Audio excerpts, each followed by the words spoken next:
Bom dia, rapaziada, tudo bem com vocês? Meu nome é Leonardo Vitor, sou da turma 206, eu nasci em Minas, nasci em BH. Bom, meus pais são de lá também, quer dizer, meus pais são de Minas também, nasceu no interior, Conselheiro Lafayette.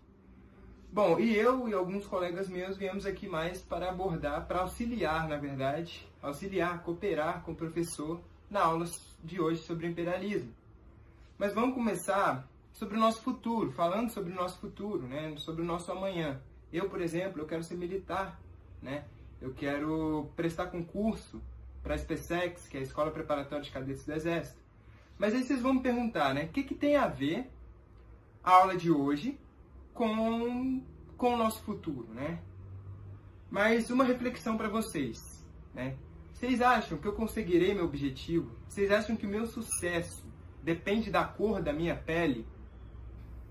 Oi gente, tudo bem? Eu sou a Gabriela Silva, da turma 205, tenho 16 anos e nasci em Mato Grosso do Sul, assim como os meus pais.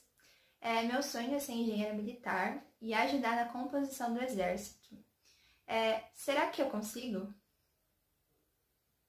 Será que a minha aparência ela influenciará na conquista dos meus objetivos? O que vocês acham? Bom dia, pessoal. Eu sou o aluno Shumyatsky, da turma 211. Eu tenho 17 anos. Meus pais são da Rússia, mas na verdade eles não são russos, eles são judeus. Eu nasci aqui em Brasília mesmo e vivi aqui a minha vida toda. Mas pro futuro eu ainda realmente não tenho certeza o que eu vou fazer. Eu ainda estou um pouco na dúvida entre linguística, filosofia e história. Ou talvez até mesmo eu queira ir para alguma coisa de exatas, provavelmente envolvendo algo que seja não acadêmico, mas com uma aplicação prática, por exemplo, ciência da computação ou alguma coisa assim. Ou talvez engenharia mesmo, qualquer coisa. Mas a pergunta que eu quero fazer para vocês hoje é: vocês acham que o meu futuro vai depender de onde eu venho, da minha etnia, da cor da minha pele, da cor dos meus olhos, do meu cabelo, da forma dos meus olhos ou do meu rosto? Então, essa é a pergunta que eu queria fazer. Bom dia, gente. Eu sou a Aurélia. Eu sou da turma 202. Eu tenho 15 anos. Eu nasci em Indonésia. Meus pais são de Indonésia. E eu tenho pensado muito em fazer relações internacionais, porque sempre foi meu sonho desde que eu era pequena, para poder trabalhar e viajar para os outros países. E também quero fazer minha família orgulhosa. Mas será que conseguirei? O meu futuro será determinado pela cor ou formato dos meus olhos? Será? A nossa aparência física, como por exemplo o nosso tipo de cabelo, a nossa cor da pele, a nossa origem, o nosso formato, determinar o nosso futuro, isso pode ser um absurdo para todos nós, mas infelizmente já existiu, principalmente no século XIX, né? Teve até teoria científica, áreas científicos, como por exemplo a eugenia, né? Foi essa teoria científica. Mas na aula de hoje veremos o que foi isso e como ele será explorado, como ele foi explorado, né? Vamos lá? Agora vamos à nossa segunda aula de imperialismo e neocolonialismo, que vai aí do século XIX ao início do século XX. Tá? Essa segunda aula, então, nós vamos ver o suporte ideológico, ok? Eu vou recorrer agora a uma metáfora que alguns de vocês já devem conhecer, ela é bem conhecida, né? Que está representada nessa imagem. O que vocês veem nessa imagem? O que vocês estão vendo? O que é isso? Obviamente, todos sabem ali, imaginam, né, que aquilo é um iceberg, tá? Um iceberg no oceano. Provavelmente ele se descolou lá da Antártida, né, e saiu como uma ilha flutuante no oceano. Então vocês veem aí, se vocês estiverem num barco, ou estiverem no litoral e olharem, vocês vão ver essa imagem aí, seria um iceberg, ok? Mas e agora? se a gente aprofundar mais um pouquinho e sair da superfície e aprofundar e ver o iceberg como um todo. E agora, o que nós vemos? Nós conseguimos ver muito mais coisas que não víamos antes. Se nós nos limitarmos ao que está acima da superfície, nós vamos ver apenas uma pequena parte do iceberg. A maior parte do iceberg não está visível, não está disponível. Isso quer dizer o quê? Qual é a metáfora que eu estou buscando? Que o que é visível aos nossos sentidos no primeiro momento, talvez não corresponda à realidade. Então nós precisamos refletir, nós precisamos pensar, nós precisamos raciocinar, nós precisamos fazer ilações, fazer ligações, juntar um conhecimento com o outro, ir além da percepção dos sentidos. Nós temos que usar a nossa mente para buscar as nossas próprias convicções. É aí que eu quero chegar. Então, quando vocês veem a ponta do iceberg, vocês não estão vendo tudo.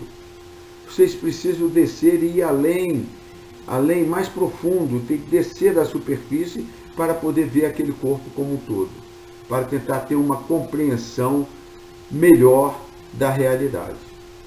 Entenderam essa metáfora? Agora vamos voltar à nossa aula. Vocês estão lembrados que na última aula eu usei exatamente esta imagem para fechar a última aula?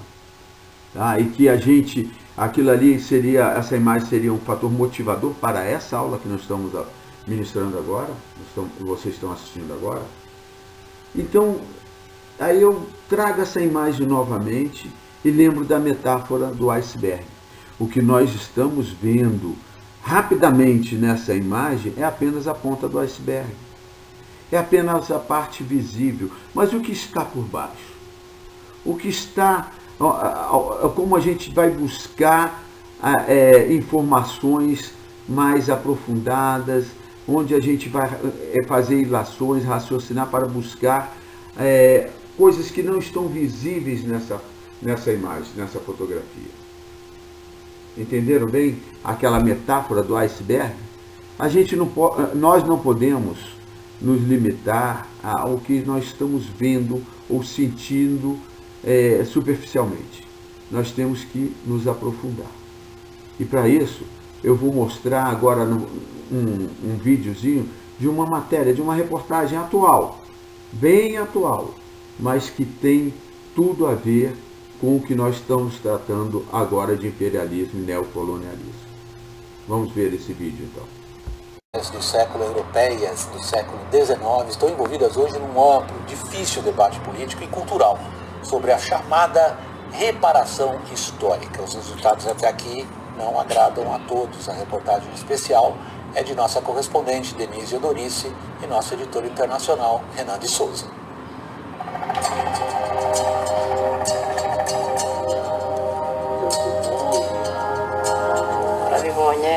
Eu perdi minha família inteira. Fui mutilada e agora não tenho esperança na minha velhice.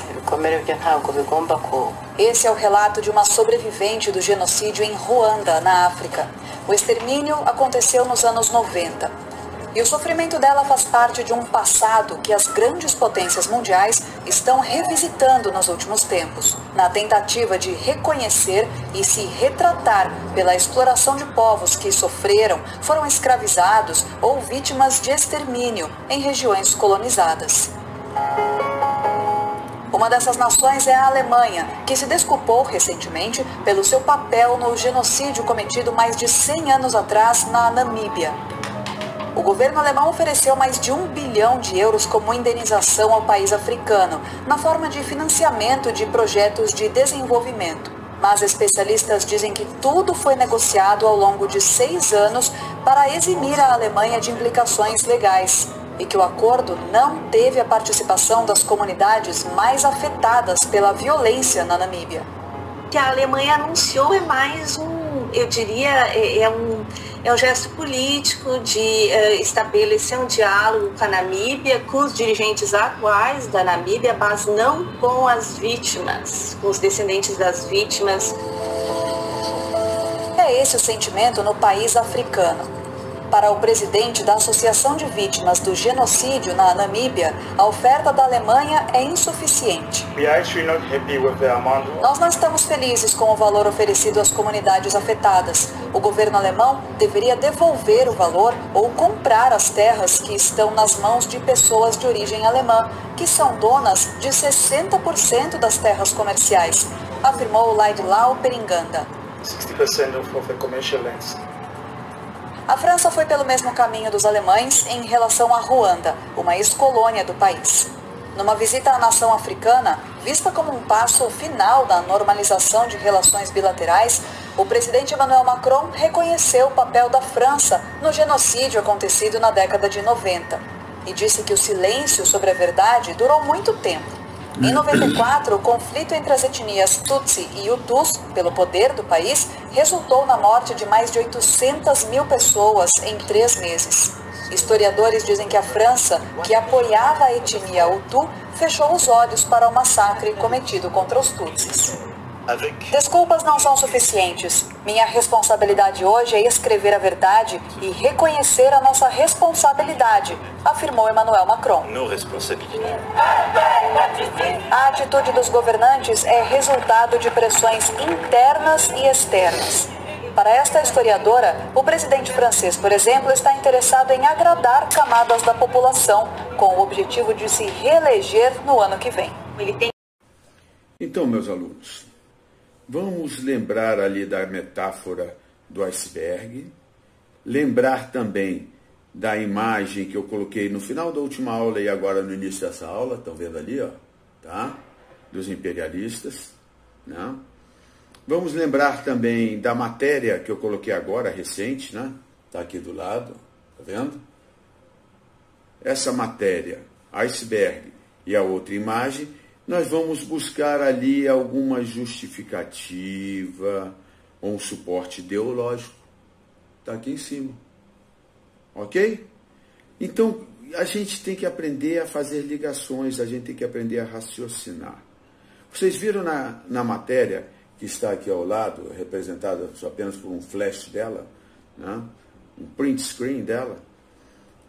Vocês viram que naquela matéria o presidente da França tomou uma atitude que podemos considerar como uma atitude política, reconhecendo e se desculpando. Você acha o suficiente? Ou então por que ele está se desculpando? Vocês viram ali no finalzinho da matéria, a jornalista já deu a dica. Ele está com uma ação política com fins eleitorais. Tá? Ele está de olho nas eleições. Se está realmente a França está arrependida de ter enriquecido, explorando as colônias na África? Será? Eles tinham interesses econômicos na época.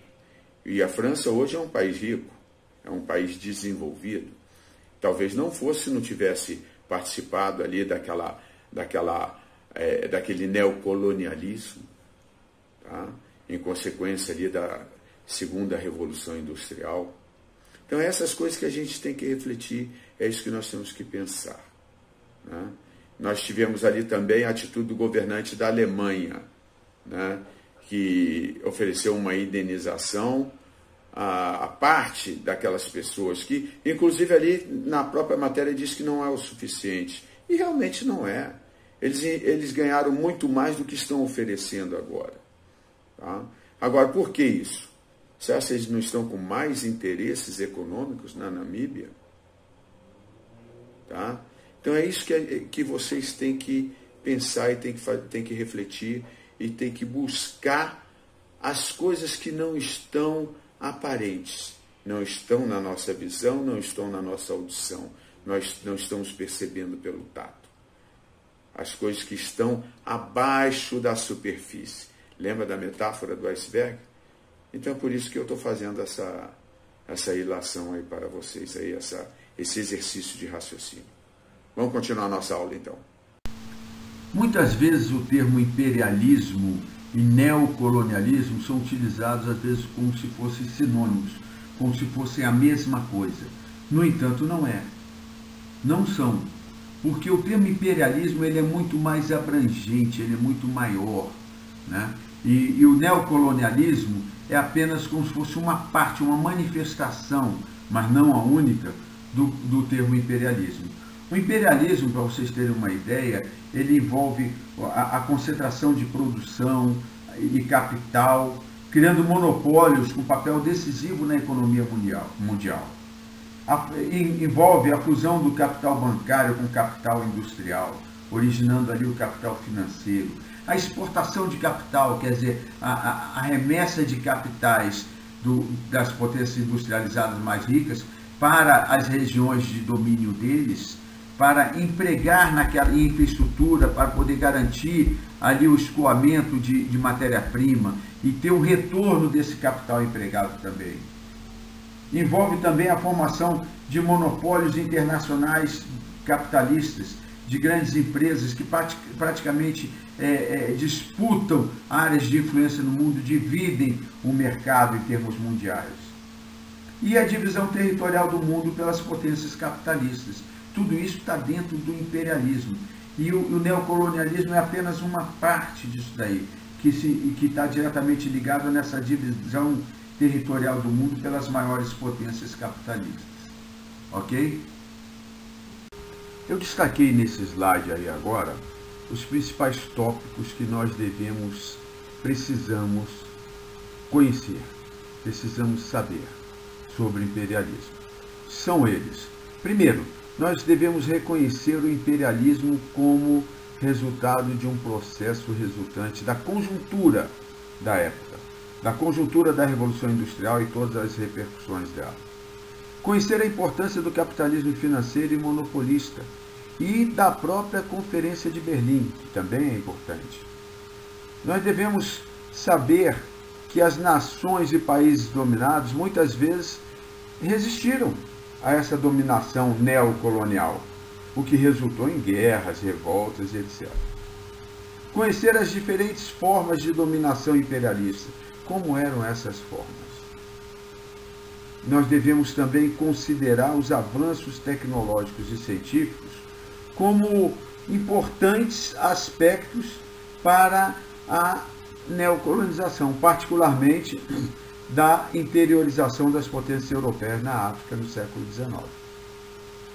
E também conhecer as justificativas ideológicas e, digamos assim, falsamente científicas ou pseudocientíficas, com o discurso para justificar o neocolonialismo. Aí a gente vai destacar a eugenia, darwinismo social, o fardo do homem branco para levar a civilização aos povos menos desenvolvidos, levar o progresso. Era uma missão civilizatória. É isso que a gente precisa destacar, então. Vamos lá ver cada um desses aspectos agora. Vamos ver, então, o nosso primeiro tópico. Tá? Primeiro tópico. Reconhecer o imperialismo como resultado de um processo resultante ali da conjuntura da Revolução Industrial e as suas repercussões. Nós vimos ali no século XIX, particularmente na segunda metade, a evolução do capitalismo e da Revolução Industrial, particularmente na Europa, Estados Unidos, Japão. Vimos inovações técnicas e científicas, a utilização do petróleo como combustível, a descoberta do aço, a utilização da eletricidade, a evolução da química, surgindo novas formas de indústrias, novas empresas. O capital bancário se juntou com o capital industrial e surgiu o capitalismo financeiro monopolista, que nós vamos detalhar mais à frente. Então, vocês veem que a conjuntura era de um aumento da produção dentro de um mercado limitado na Europa e nos Estados Unidos, que tinham limitações, um acúmulo de capitais que precisavam ser reinvestidos em outras regiões. O mercado europeu estava saturado. O crescimento populacional, qual a solução? Qual a solução para resolver essa questão de aumento da produção, acúmulo de capital, necessidade de matéria-prima, necessidade de mercado consumidor? A solução foi o imperialismo e o neocolonialismo, obviamente, que nós estamos estudando aqui agora. Então é essa conjuntura que é importante vocês terem em mente. Vamos agora ao segundo tópico. O segundo tópico tem dois aspectos aí. É o capitalismo financeiro e monopolista, que está em negrito, e a Conferência de Berlim, conhecer a importância desses dois aspectos. Nós vamos nos dedicar nesse slide somente ao primeiro, capitalismo financeiro e monopolista. Conferência de Berlim fica para o próximo slide. A concentração de capital devido à segunda revolução industrial, a industrialização de outros países além da Inglaterra, gerou uma concentração de capital muito grande nas mãos de poucos empresários ou de poucas empresas, nas mãos de poucos países ricos. Isso quer dizer que 80% do capital mundial estava nas mãos de algumas empresas da Inglaterra, França, Alemanha e Estados Unidos. Agora, um outro aspecto importante, quando nós falamos em livre concorrência, a gente lembra logo de um aspecto positivo do liberalismo, livre concorrência entre as empresas, vai baixar o preço. Exatamente, inicialmente é isso que ocorre. Mas, ao longo do tempo, as coisas podem se distorcer. Por exemplo, a livre concorrência, quando você tem uma grande empresa que é rica, produzindo produto, e várias outras empresas pequenas produzindo o mesmo produto, no início vai ter uma briga por menor preço, para poder conquistar o mercado. E as empresas grandes têm condições de manter o preço baixo, mesmo com prejuízo, por mais tempo. E com isso as empresas maiores acabam quebrando as empresas menores. E acabam que essas empresas menores ou elas entram em falência ou são absorvidas pelas empresas maiores, são compradas pelas empresas maiores. Tá? E depois essas empresas grandes colocam preços maiores ou preços que elas quiserem. Então ocorre essa distorção. A concentração de capital, que nós já falamos aí, e de empresas, geram outras distorções, como o cartel, o holding e os trusts. O cartel, há pouco tempo nós tivemos aqui em Brasília, não sei se vocês acompanharam no noticiário, uma notícia de que os postos de gasolina estavam sendo acusados de cartel. Por quê? Porque eles se uniam, tá, para controlar o mercado. Então, quer dizer, a prática de cartel é quando as empresas se unem e estabelecem entre elas ali um preço para o combustível e evita aí a disputa de preço ou a livre concorrência. E o holding, professor? O que é o holding? O holding é quando uma grande empresa detém, ela compra as ações de outras empresas, normalmente do mesmo ramo, que tem interesse para ela. Ela compra as ações e passa a deter o controle acionário das outras empresas. E com isso ela controla as outras empresas. E com isso ela pode também tomar medidas que beneficiem a ela em prejuízo do consumidor. E o trust nada mais é do que a fusão de diversas empresas do mesmo ramo. Quando várias empresas do mesmo ramo, por exemplo, no ramo da bebida, nós temos a Ambev.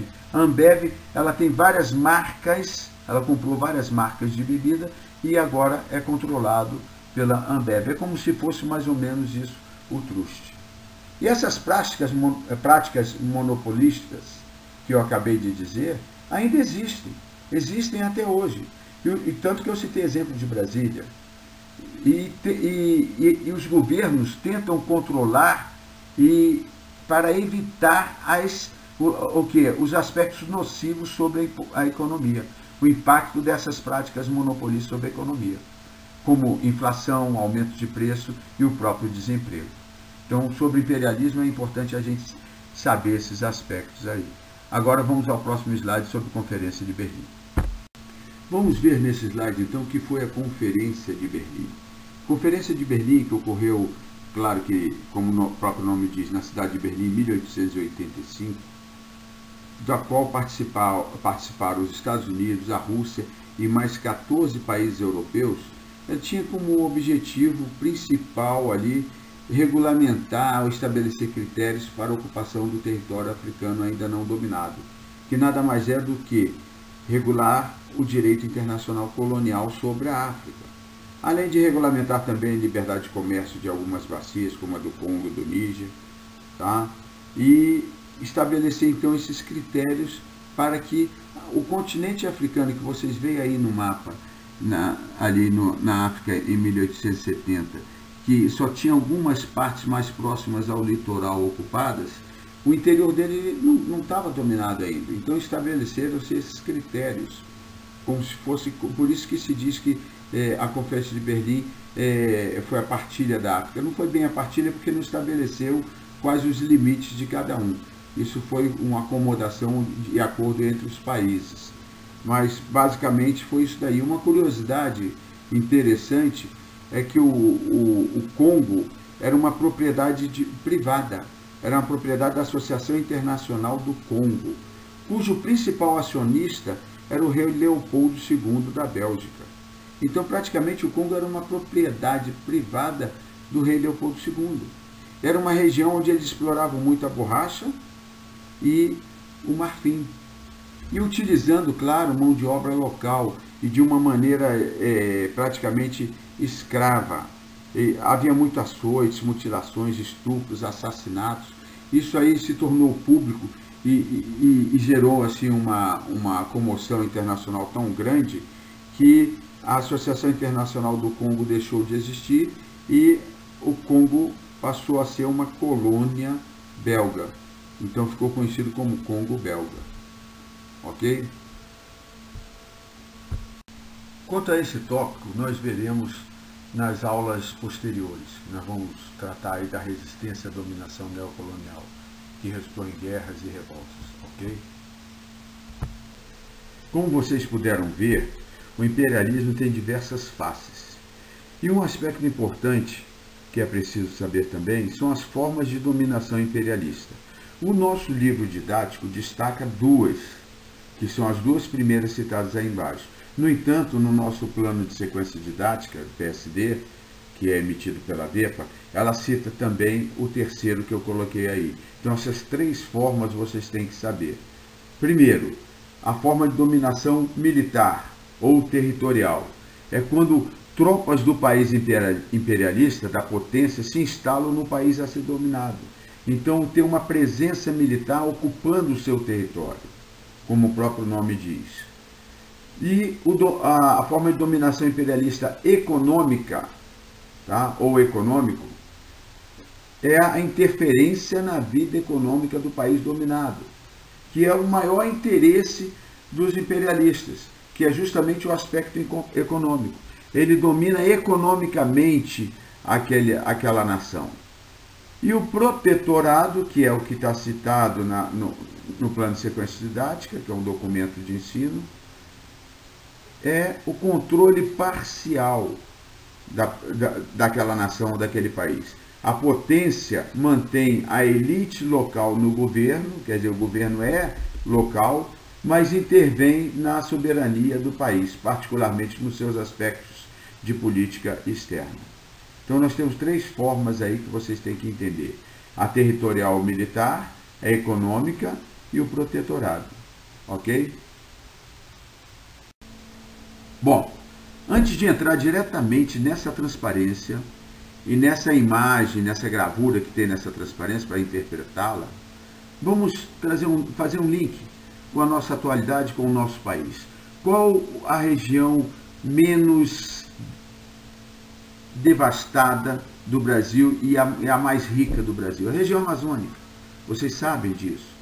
Ela tem uma riqueza mineral muito grande, uma riqueza biológica muito grande, inestimável, uma riqueza vegetal e animal, uma diversidade muito grande. Vocês nunca ouviram falar, por exemplo, em biopirataria? De pessoas, equipes, cientistas, que, patrocinados até por indústrias farmacêuticas, por ONGs internacionais, que vêm para a Amazônia e saem daqui com animais, com espécies vegetais, levando para o exterior. Por que isso daí? Porque aquilo ali pode ter produtos, podem ter materiais que são de interesse para a indústria farmacêutica, para a indústria química, para a descoberta de medicamentos, né? Até mesmo em riqueza biológica. Então tudo isso daí é importante, isso seria hoje. Agora vocês imaginem no século XIX, o grande manancial vegetal e animal a ser explorado era a África, era o continente africano. E é claro que a segunda revolução industrial, com seus avanços tecnológicos, contribuiu em muito para essa busca e busca e partilha pelo continente africano, porque é um continente rico. Por quê? Porque esse avanço tecnológico da Revolução Industrial descobriu novos combustíveis. Então, riqueza mineral na África tinha. Novos materiais, riqueza mineral novamente, a indústria química estava se desenvolvendo, a busca de novos produtos químicos na natureza, tudo isso levou a um interesse maior da comunidade dos países industrializados pelo continente africano, particularmente a Europa. E essa gravura aí, ao interpretá-la, vocês veem aí que eles fizeram um grande buraco no continente africano, buscando essas riquezas minerais. E para onde foi esse material todo? Para o continente europeu e ali também para o continente norte-americano. Embora os Estados Unidos não tenham se estabelecido territorialmente na África, mas ele tinha uma importância econômica e também adquiria esses materiais através do comércio. Então, vocês veem essa transparência, justamente trata disso, ela considerar os avanços tecnológicos e científicos da segunda Revolução Industrial como um dos importantes aspectos da interiorização das potências europeias na África, no século XIX. Ok? E como último tópico do que nós precisamos saber sobre imperialismo, em termos de fundamentação, nós devemos conhecer as justificativas ideológicas e, digamos assim, pseudocientíficas que faziam parte do discurso justificador do neocolonialismo.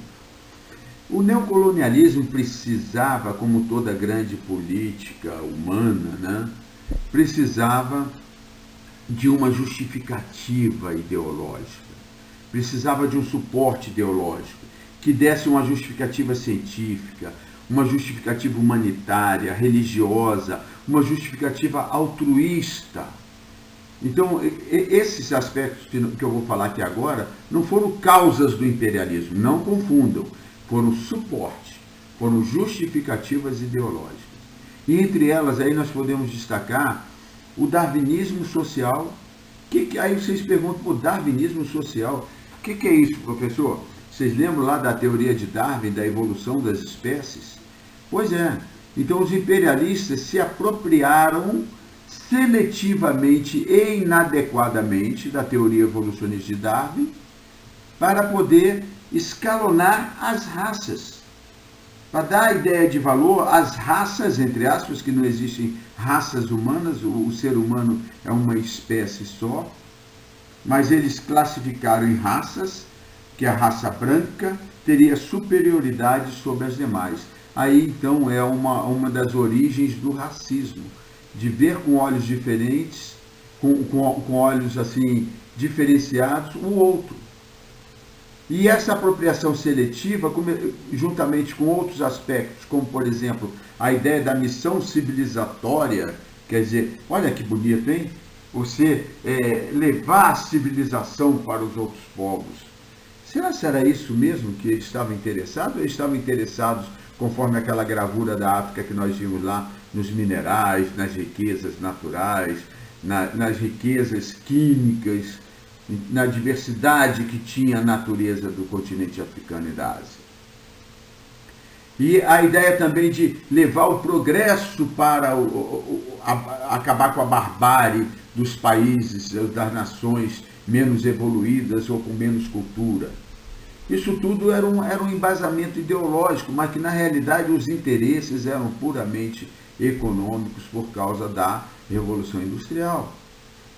E um outro aspecto que surgiu também aí, que evoluiu da própria apropriação inadequada da teoria evolucionista de Darwin, foi a eugenia, que nós vamos detalhar mais à frente nos outros slides. O que é a eugenia? É o estudo do aprimoramento da raça humana, tá? Em que ele escalonava, dividia a humanidade em raças, escalonava e caracterizava cada raça humana, que seria caucasoide, que seria o branco, o mongoloide, que é o oriental, e o negroide. Isso aí, na época, era classificado dessa forma. Era uma antropologia racista que nós vamos detalhar à frente. Quem de vocês não gosta de animais? Cão, gato, animal de estimação. Nós temos aí essa imagem do Clube Brasileiro de Pastores Alemães, desse belo cão aí, está participando provavelmente de um concurso, né? E para poder participar desse concurso, eles têm que seguir alguns critérios morfológicos, alguns critérios de pelagem, de cor, de porte, tá? De medidas de crânio, de focinho, etc. O cão pastor alemão, por exemplo, tem que ter a parte posterior mais baixa que a parte anterior, critérios morfológicos, né? Aí vocês vão me perguntar, pô, professor, o que isso tem a ver com a nossa aula de história? O que isso tem a ver sobre imperialismo? É aí que eu quero chegar, justamente nesses aspectos morfológicos. Vamos ver o próximo slide. O primeiro clube de pastores alemães surgiu no final do século XIX. Olha que coincidência. 20 de setembro de 1899, na Alemanha, em Frankfurt. Tá? Interessante, né? Se isso tem a ver com alguma coisa sobre o que eu falei anteriormente no slide anterior, eugenia, olha só que interessante. Eles tinham alguns critérios morfológicos para classificar os cães daquela raça. A altura da cernelha equivale a 60 a 65 centímetros para cães machos, 55 a 60 centímetros para as fêmeas. O tronco excede a medida da altura da cernelha aproximadamente de 10 a 17%. Cabeça cuneiforme, comprimento. Então, eu não vou ler tudo não, mas vocês podem olhar com calma e ler essa transparência. Garupa longa e oblíqua, tal. E no final ali, ó, o último lá, somente os cães clinicamente e funcionalmente saudáveis e com conformação típica da raça devem ser utilizados para a reprodução. Agora vocês imaginem critérios como esse utilizados para seres humanos. Um absurdo, não é? Realmente é um absurdo, vocês vão concordar comigo. Ou alguém acha que isso daí poderia ser aplicado também, esses princípios, para seres humanos? É um absurdo, mas que foi utilizado naquela época. No século XIX, se criou critérios também para classificar as raças humanas, aquelas que eu citei para vocês, caucasoide, mongoloide, negroide, as características, formato dos olhos, distância entre os olhos, nariz, boca, formato, tamanho do crânio, tá? E também eles eram contra a mistura das raças humanas. Olha que interessante. O mesmo critério utilizado para cães foi utilizado primeiro para seres humanos. Que coisa interessante, né? Para você ver como é que chega a busca por justificativas para dar um embasamento ideológico, uma justificativa ideológica e pseudocientífica para o imperialismo, por exemplo. Que coisa interessante. Nós vamos ver agora o próximo slide, que tem uma imagem interessante para vocês interpretarem.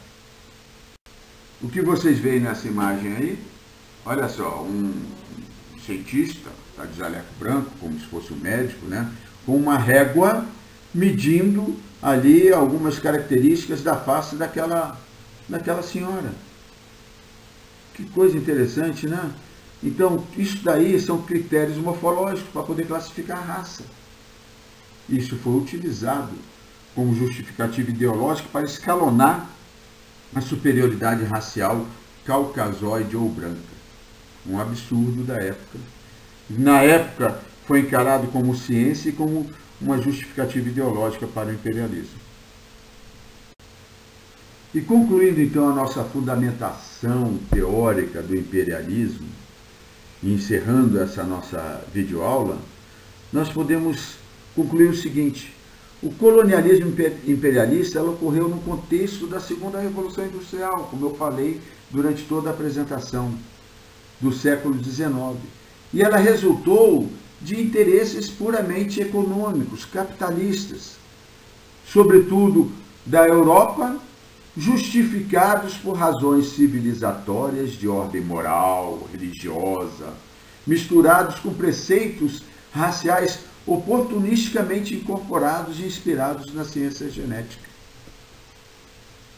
E mais, ela ocidentalizou grande parte do mundo, particularmente ali a África e a Ásia, onde elas ocorreram, destruindo, modificando, inferiorizando a cultura de outros povos. E também, em parte, sofrendo influência dos povos dominados, como em toda a aculturação. Ok? E com isso daí a gente encerra o imperialismo. Imperialismo em termos de fundamentação. Agora, nas próximas videoaulas, vocês vão ver a parte de resistência ao imperialismo. Como é que foi essa resistência? Ok? Forte abraço a todos.